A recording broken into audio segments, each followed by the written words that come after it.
So we have this big open space behind here with a fuel line running up it, and we don't want anybody grabbing it.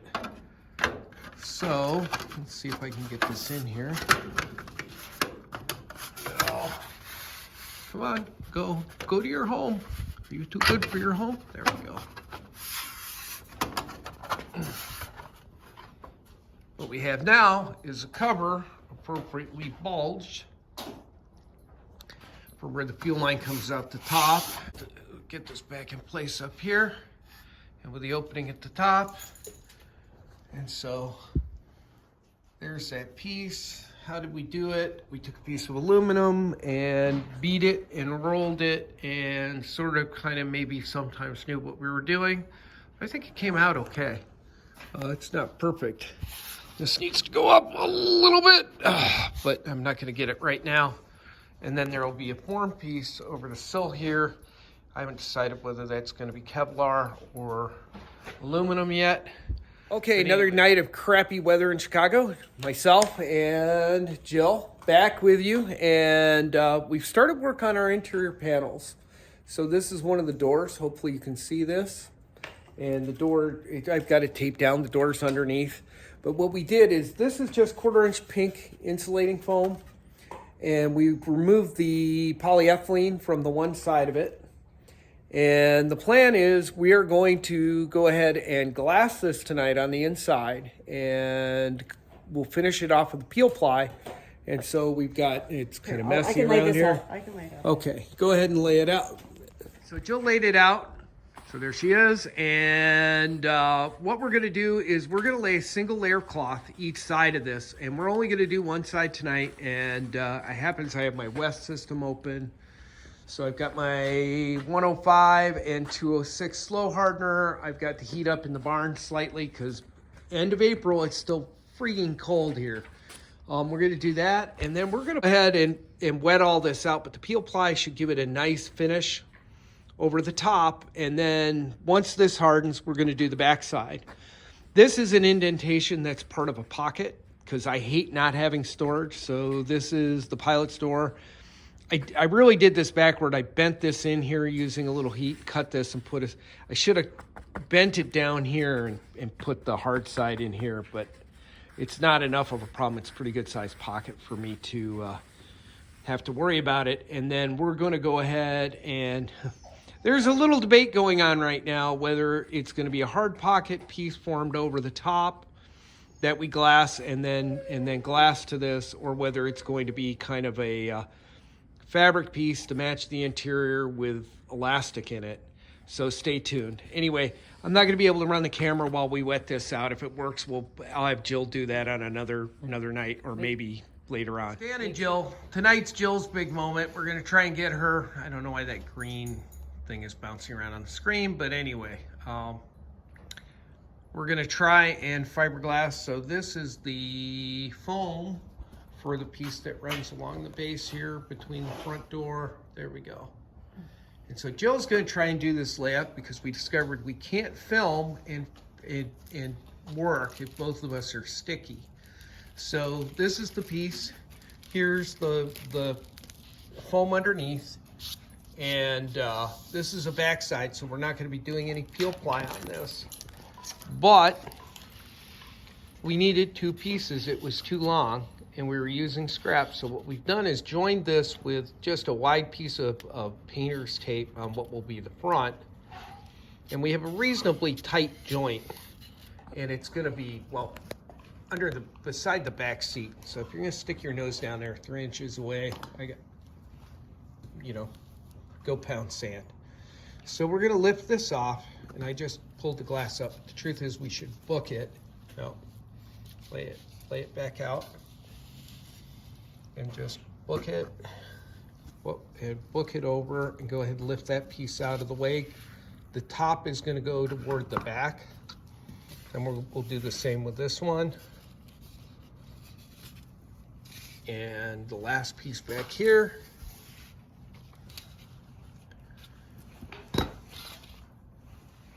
And then we're going to mix up some West system and Jill will paint a light coat on the foam, and we'll get the glass stippled into it, and then we will go ahead and use a squeegee to squeegee it off.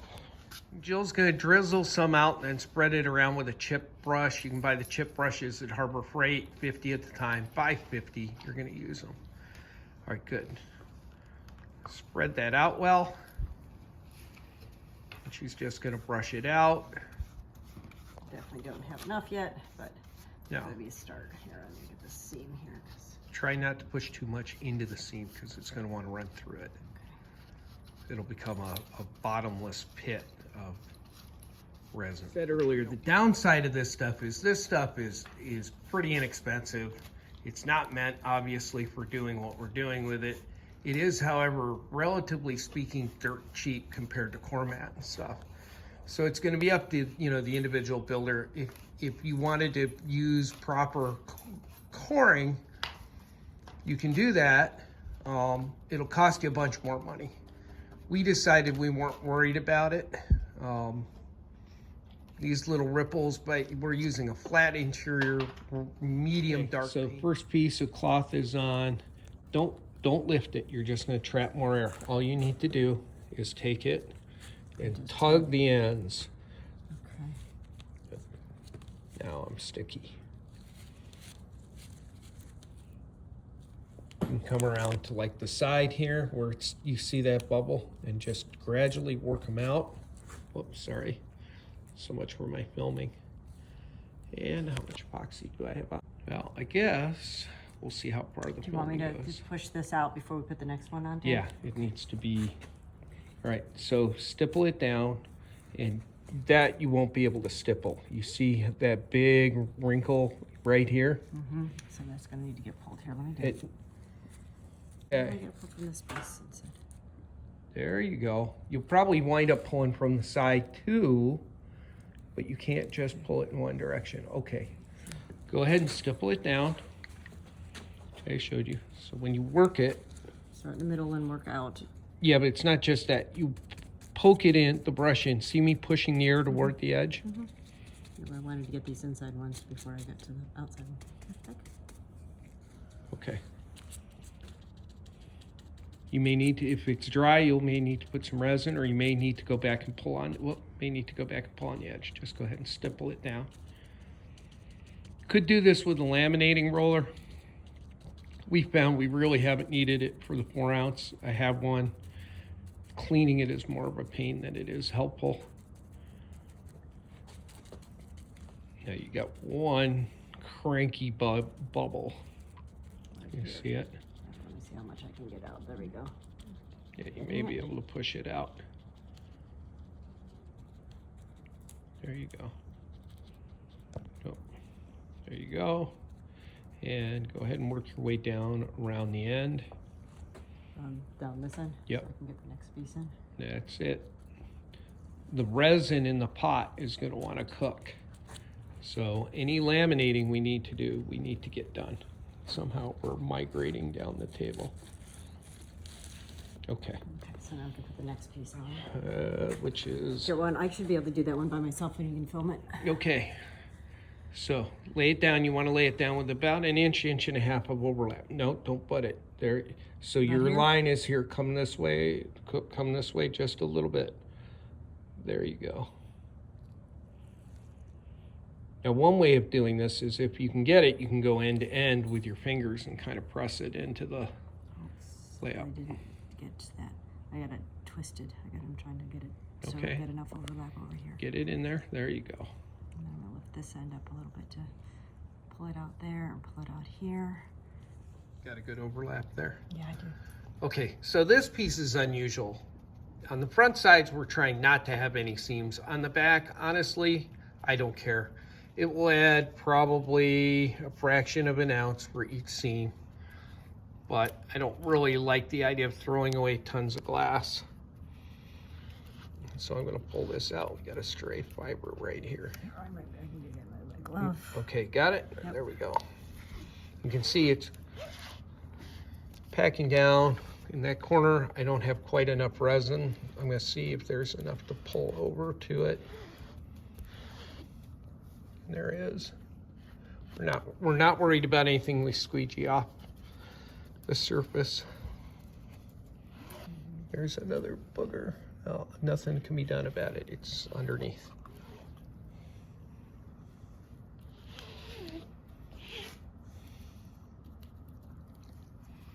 Okay. I know there's a bunch of boogers down here.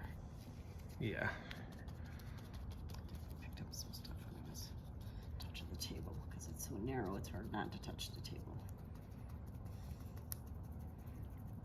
Might have been an argument. I should have put pallet wrap over the table before we started. Okay. Probably want to on the other side. Jill stippling in that next piece. I'm going to take your ordinary plastic scraper. I'm going to begin to work this out. And what it's going to do, having trouble doing this. Here, hold your brush up.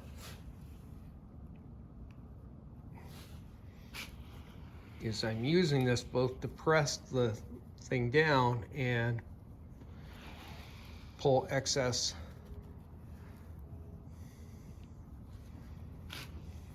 out of the laminate. You can see we've got a pretty good, pretty even texture going. Got a lot of excess here. It's all right, we won't. I'm gonna put the next piece on, Dan. Okay. Overlap So this here's the final. I don't know if you can see this, but there are really no resin puddles on top.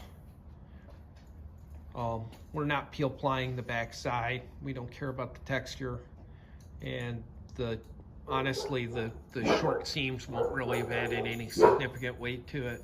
So we're gonna let this cure overnight and we'll refit it tomorrow, make any adjustments we need to make, and then we'll do the front side and we'll do that with peel ply.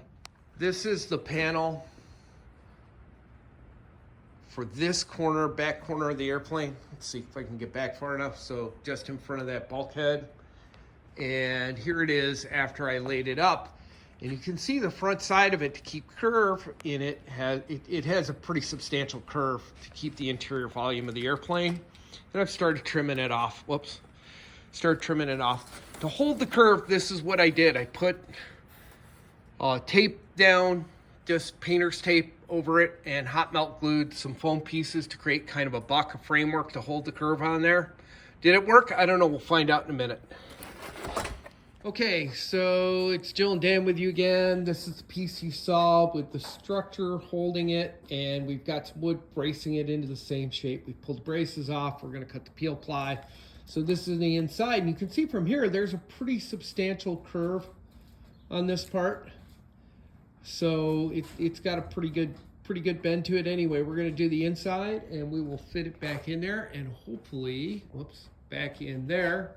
And hopefully it will fit, maybe, possibly. Bottom of these panels, in the back ones, we have metal down at the base, okay, that we used both to seal the gap down there to have something for the pins to go into, but also if cargo shifts against this, this is quite rigid at the bottom, so that we don't have to worry about a panel getting broken through at that bottom edge or something getting loose. Again, pet peeves.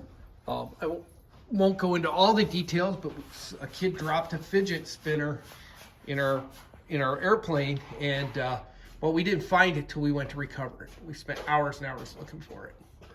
Up front here, where these panels go, and I'll snap one in a minute, we're just going to go ahead and put Velcro along the floor. No feet are really going to get in there. I don't anticipate anything of any high stress getting in there, and that'll make a nice seal with the bottom. An hour and a half. And so the goal was to try and produce a light interior that gave us a little insulation and a little sound, both thermal and sound deadening. The second thing was to avoid stuff I hate doing, chasing stupid screws around inside my cockpit. Not everybody's bothered by this, but it bothered me. Now, the hold-on system for this all relies on these clips that you can see right here. And there are probably 20 variations of them, excuse me, and different sizes, different configurations, different shapes. and it took me a long time to, they're printed out of ABS, and it took me quite a long time to learn to make them and engineer them. I mean, they're being 3D printed, but they're gobs of pins that didn't make it. And we'll just give you an idea. Here's my bucket of clips, and I've got all kinds of variations. That's double, and that is for up in kind of in the corners up here where we couldn't go around because we're going to have fabric wrapped over here and we needed to keep a smooth surface. These are other 3D printed parts. This is kind of one of our standard clips, and they work pretty well. If you go up here and you need to put it on, whoop, get it back in focus here. It snaps, and a little bit of epoxy, and the epoxy doesn't stick great to the stuff, but more than enough to keep the clips on. The nice thing about the epoxy is if we have a problem, a whack with a hammer and a chisel will break that loose. And so it took a while to learn how to figure out how to do this, and I probably have, I don't know, 15 or 20 variations of these clips that I've used, and it took a while. Okay, so we're finishing these up. I'm actually wearing my Bearhawk shirt. Jill's, say hi, Jill. All right, so Jill and I are finishing these up. We made a decision in the end, due to the rippling, to go ahead and cover these with a very light 4-way stretch vinyl. It actually is advertised as being FAA certified. Not that it matters to me, as long as it's relatively flame resistant. And we'll talk about that in a minute. And kind of a tour of what we've done to this point. I think we had this stuff in last time, I can't remember, but there's our ELT and our pitot, or our static ports are in. And you can see all the clips. So how does this work? We covered these. I made up these. These are 3D printed. These are just like grommets or spacers that go through, and I've made up variations of them all over the place. And they just push in the holes. And then the mounting. There we go. And they just push in. I'm not worried about whether they come in or stand. You could epoxy them, I suppose, if you wanted to, but we're just not worried about it. The mounts, all this interior is basically being held in, the bulk of it, by these, okay? And these are these little push pins. You can buy them, auto parts stores have them, but you can buy them from McMaster Car in various variations for, I think it's $3.50 for a bag of 25. And if you look, that's how we've held everything into the airplane. We've got a little wrinkling going on. In the case of the doors, we've done some kind of the same thing. We did use screws on the doors because we figured, well, one, we're really not going to have to take them off for any inspection. And two, the doors would just get more wear and tear. They'd be more likely to be banged off or whatever else. In terms of the airplane itself, the interior panels, where you're seeing those flaps, those will eventually have Velcro. I don't know if you'll be able to see this, but we got one of those closed up there. And we still have yet to put that on the ceiling and get that all cleaned up. Same's true where these overlap. And that will knock out most of the drafts that we have to deal with in the airplane. So it should keep it warm and relatively dry. But I had to pick a point where to end this tour. And so the ending of the interior, and hopefully I'm going to be editing video back behind us to show you how I did the panels if you decide you want to. Okay. Oh, shoot.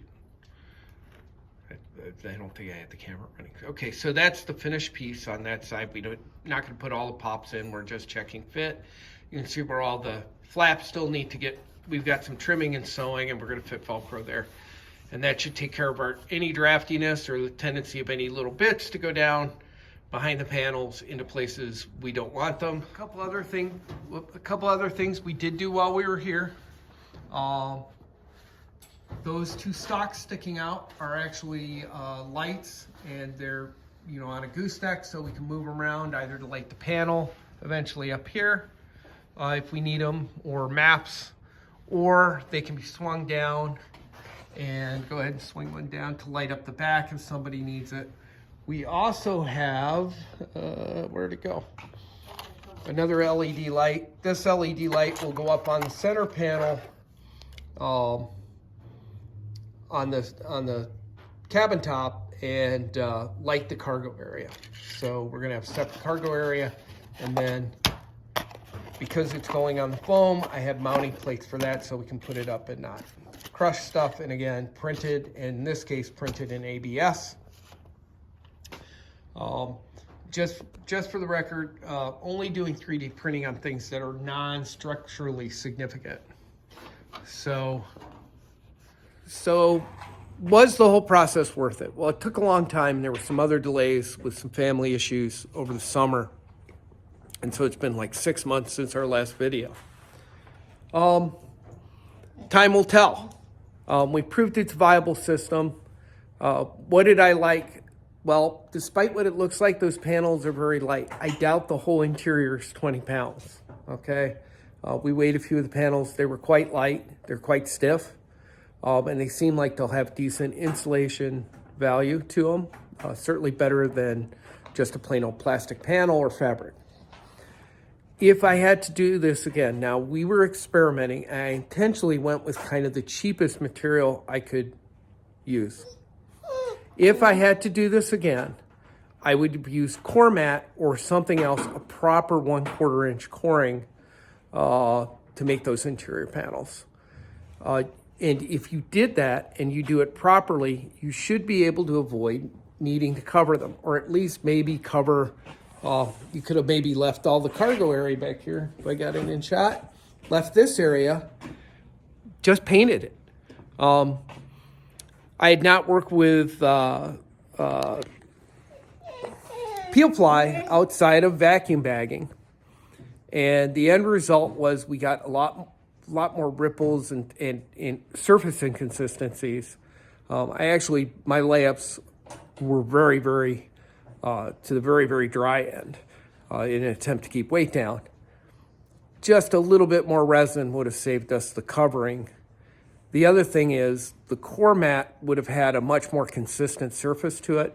And what we found is the pink foam, not surprisingly, although not immediately apparent, just has all kinds of ripples and stuff in it, and it does show up. Was it worth it? Depends on I guess, who you are. I think for us, it'll have been worth it, and we've got some finished work to do on the doors and other things. Is it perfect? No, this is definitely a 5 or 6 foot finish in terms of, I did not put scrim under the foam, and the end result of not doing that is you can still see some of the ripples.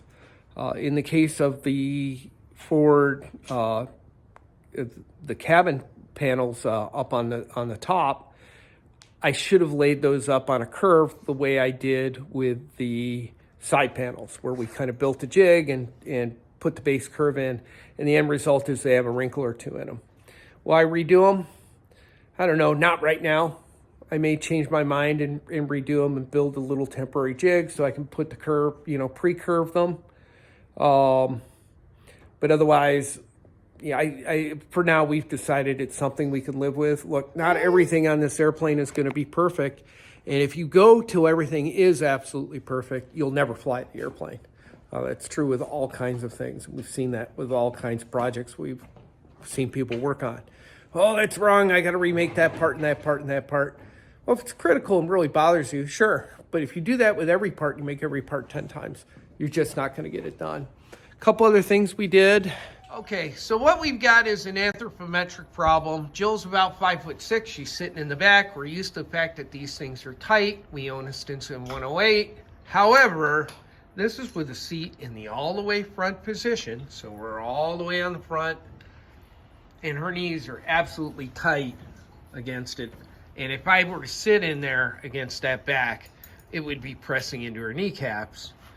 Now, okay, small airplanes don't have a lot of room in the back seats. However, if you're going to have a 4-seater, it can't be just for midgets. So we're going to experiment here. We just made spacers. And what I've done is they hold the seat at a different angle. I may have to, I can't get back far enough from this, but I may have to do my cushions, adjust them a little bit, and go ahead and slide over if you would, Jill. Okay, so with Jill moved over, I've gained her about 1.5 or 2 inches by essentially putting a 1/2 inch spacer at the bottom of the seat. If I add another quarter, that would be about another quarter and another. So if I go to maybe 1 inch, that would give her, I don't know, 2 to 3 inches from the back of the seat. And you can see the difference in the angle now between the two. So we're gonna have to redo the cushions a little bit to reflect that, put a wedge behind them, I think. But anyway, stand by, we'll let you know how this works out. I get my hand. At any rate, that kind of brings you up to date, I think, on everything from Jill and I. I'm gonna be laying some other video in with this. Hopefully it all did show you how we actually made the panels and you'll make your own decisions. If people have questions, about how to do that or about how the clips work, find me through foxtrotarrow.com is probably the best way to get a hold of me, and through my company. And we'll look forward to hopefully to seeing you in 4 to 6 weeks with more done, and we'll let you know how the progress goes.